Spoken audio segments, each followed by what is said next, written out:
മലയാളത്തിലെ നോവൽ സാഹിത്യങ്ങളിലെ ക്ലാസിക്കുകൾ എടുത്താൽ അതിൽ എം.ടിയുടെ രണ്ടാമൂഴമുണ്ടാകും.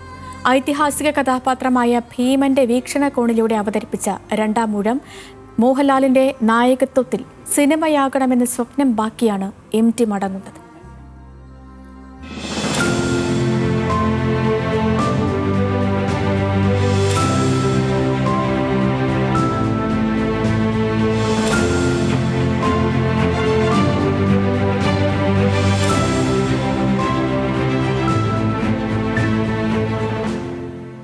അർത്ഥദൈവങ്ങളുടെയും അതിമാനുഷികരുടെയും ഐതിഹാസിക കഥയെ മനുഷ്യവൽക്കരിച്ച എം.ടിയുടെ ക്ലാസിക്കാണ് രണ്ടാമൂഴം.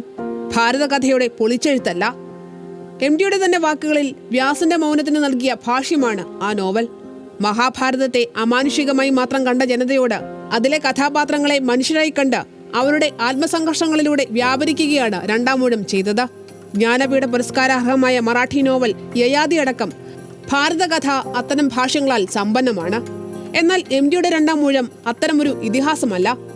പുനർവ്യാഖ്യാനങ്ങൾക്ക് പഴുതുള്ള ഭാരതകഥയുടെ ഒരു സ്വതന്ത്രാവിഷ്കാരമാണ്. അമാനുഷിക ശക്തിയില്ലാത്ത കേവല മനുഷ്യരുടെ കുടുംബകഥയാണത്.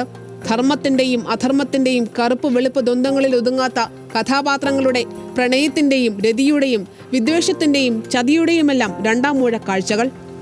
യുദ്ധത്തിന്റെ ഒരുക്കങ്ങളിൽ ആദ്യത്തേത് ചിതയൊരുക്കലാണെന്ന് രണ്ടാമൂഴം പറയുന്നു. ധർമ്മപരിപാലനത്തിന് ബന്ധുത്വം ബാധ്യതയല്ലെന്ന് ഗീതോപദേശം. ഭാരതകഥയെ മനുഷ്യവൽക്കരിക്കുക മാത്രമല്ല, യുക്തിവൽക്കരിക്കുക കൂടിയാണ് രണ്ടാമൂഴം ചെയ്തത്. സ്ത്രീയെ പണയപ്പണ്ടമാക്കിയവരും പാഥേയമാക്കിയവരും തമ്മിലെ ചേരിയുദ്ധമെന്ന മഹായുദ്ധത്തെ എം.ടി തള്ളിക്കളയുന്നു. സ്ത്രീകളുടെ കണ്ണീർ കണ്ട് ആനന്ദിക്കുന്ന കുരുവംശമെന്ന് ആഞ്ഞടിക്കുന്നു. സർവം സഖികളും പരിത്യാഗികളുമാണ് സ്ത്രീകളെന്ന ധാരണ പൊളിച്ച പ്രായോഗികവാദികളും രാജതന്ത്രങ്ങളെ സ്വാധീനിക്കുന്നവരുമാണെന്ന് കാണിക്കുന്നു. മനുഷ്യന്റെ വൈകാരിക ദുർബലതകൾ തുറന്നു കാട്ടുന്നു. ഭീമപുത്രനെങ്കിലും കാട്ടാളനായ ഘടോൽക്കജന്റെ മരണം ക്ഷത്രിയനായ അഭിമന്യുവിൻ്റെതിന് സമാനമല്ലെന്ന് കാണിച്ചു തരുന്നു. വായുപുത്രനല്ല നിഷാദപുത്രനാണ് ഭീമനെന്ന് വെളിപ്പെടുത്തുന്നു.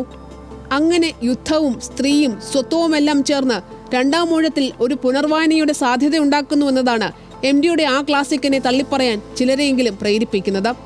ദൂരദൃഷ്ടിയിൽ മറഞ്ഞ കഥാപാത്രങ്ങളിൽ പലതും വികസിപ്പിച്ചെടുത്ത് ചലച്ചിത്ര രൂപത്തിൽ രണ്ടാമൂഴം അവതരിപ്പിക്കാൻ തിരക്കഥ തയ്യാറാക്കിയ എം.ടി ഒടുവിൽ ആ സ്വപ്നം ബാക്കി വയ്ക്കുകയാണ്. മോഹൻലാൽ ഭീമനായി മലയാളത്തിനൊപ്പം 4 ഭാഷകളിൽ 2 ഭാഗങ്ങളിലായി ബ്രഹ്മാണ്ഡ ചിത്രമായിരിക്കും അതെന്നും 2020 ചിത്രത്തിന്റെ ആദ്യ ഭാഗം റിലീസാകുമെന്നുമായിരുന്നു റിപ്പോർട്ടുകൾ.